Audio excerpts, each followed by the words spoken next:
Today, I want to talk about relationship and share at least 14 things that those who are right now at the dating stage and especially already thinking about marriage, that things that they need to really discuss and share and talk about intentionally with their partner and spouse to be, because there are certain things that are very, very important. Things that, at least if you are dating, if you are in a relationship and considering marriage, you need to discuss before you are married.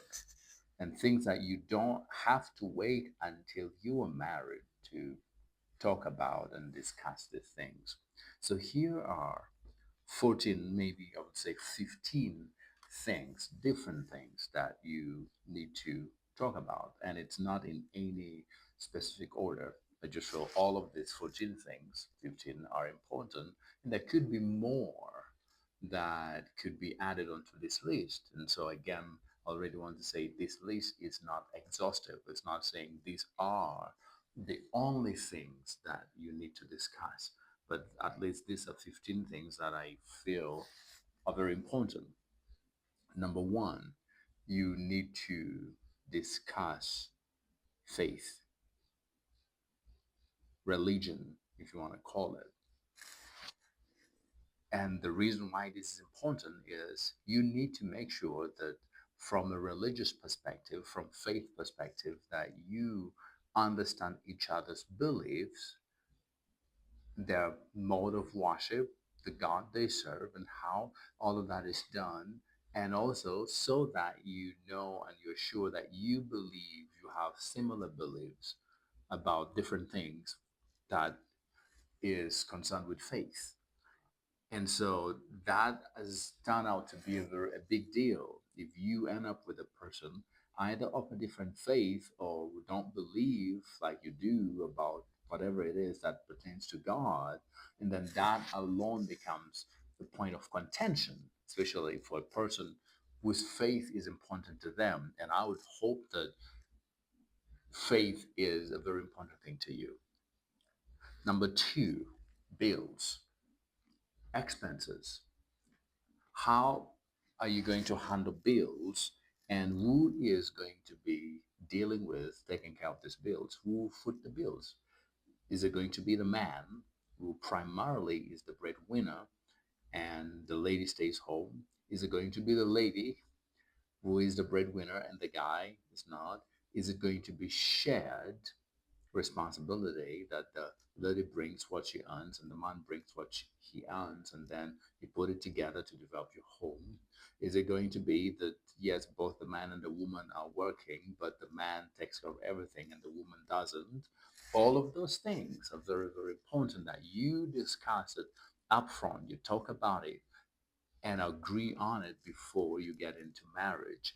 Because again, the matter of bills and money matters has broken many relationships and disturbed many marriages, because you go expecting and thinking that your partner think this way about money and finances and bills and things at home, and then it turns out it is not. And so you don't assume that they think like you do, that they will handle things the way you do. You talk about it and make sure you're on the same page. Whatever take your partner has, that you agree on it. The third is parenting style. How are you going to raise your children?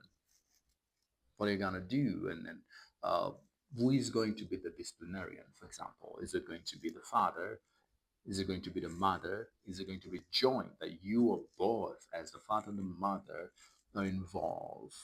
Who is going to be more in the life of the kid, and who is going to be the one who deals with the discipline, deals with the correction, and deals with that? Is very important. For some, they'll say, well, the mother should do it since she is more closer to the kids, most often, especially at the early stage.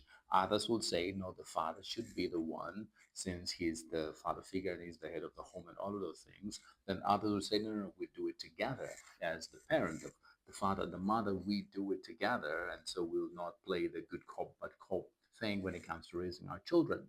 Again, whatever ideology you have and belief you have about parenting, you need to discuss and share it with your partner that you agree on, that you are on the same page about it.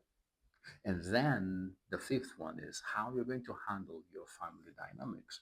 And this is not just as far as how your family will be when you are married, but it's also the in-laws. What role will your in-laws play as a man? Well, what place will the family of your spouse, your bride to be, play in your home? And as a lady, what role will the family of your husband play? And will there be, to what extent can they be involved in your family matters and family affairs? All of those things you talk about it, you discuss. And then what are we going to do when it comes to support? How much support can we offer on either side, on the lady side and on the guy side? Because sometimes there are cases where, for example, the man will not want anything to do with the lady's family, and he supports only his family, not hers. But then there are also times and incidents where the lady only wants members of her family to be supported, to be visiting and taken care of, and no one from the man's family should show up. And when he does, and anyone from his family shows up, there's chaos and tension. So I think you're seeing why it is very, very important that you were talking about these things. And connected to parenting, number six is values. What kind of values are you going to instill on your children? Now, those values will have to be and should be values that you, as the parent, already will be believing in, and things that matters to you that you hold on to that are important. And you don't get there and then suddenly you now have children and you begin wondering how we're going to raise these children, and what should we teach them, and how we're going to be there for them, and what should we share with them that should matter to them. It's important, it's helpful that at least you have some of these things, those values, figured out, agreed upon, and it's part of what defines you as a family moving forward. The seventh thing that is very, very important as well is when it comes to childhood trauma. And this is from both sides. As a guy, it is very important that you know if there are any kind of trauma that your bride to be experienced as a child. What was it that she experienced? How has that affected her and changed her? And how has she been able to recover from it? Has she developed a mechanism of dealing with that and overcoming it? Or is it still a trouble for her? Is she still being disturbed by those things?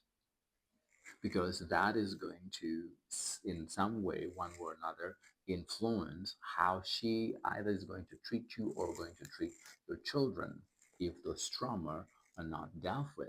And the same is with the guy. As a lady, you want to know if there have been any kind of trauma, childhood experiences, things that he went through that were traumatic, that disturbed him, that probably destroyed him, messed him up, whether it is his emotional being, his mental state, his heart, whatever it is that probably was traumatic that he experienced and went through that disturbed him.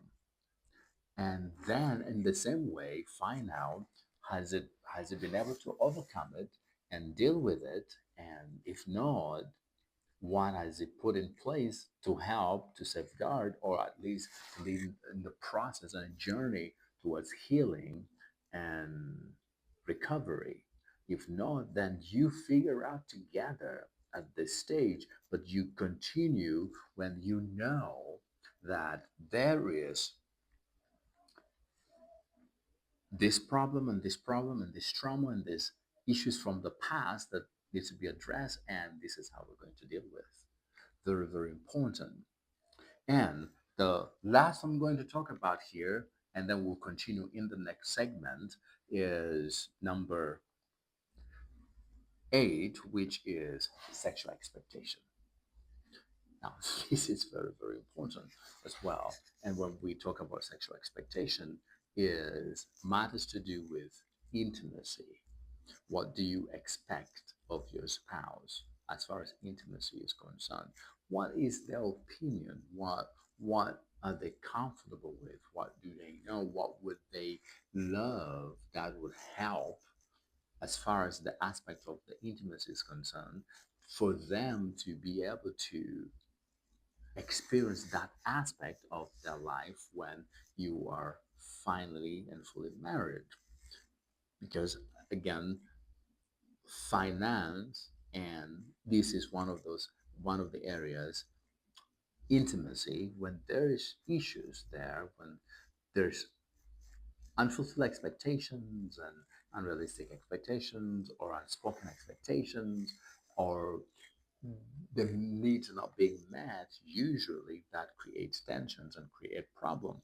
And sometimes those problems, as far as intimacy is concerned, arises later on after marriage from unspoken expectations.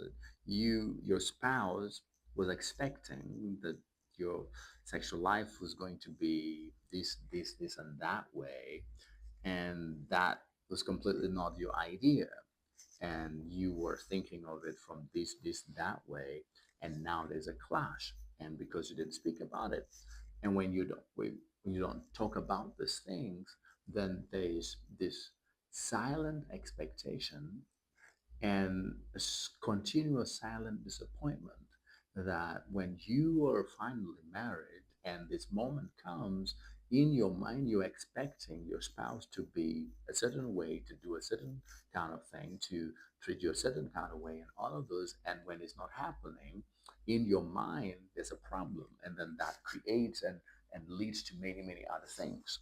And so it's very, very important that you discuss the things. And so these are 8 out of 15 of the things that you need to talk about and discuss before you are married, so that you move forward with clear understanding of what your spouse expects. Now, in the next segment, we will cover the remaining bit from 9 through to 15. And I hope so far that you found this helpful. And if you have, please share it with your friends and consider subscribing to our YouTube channel, and of course liking this video, or and of course following also on our TikTok account and in other platforms. For now, please enjoy, and I wish you the best in your relationship.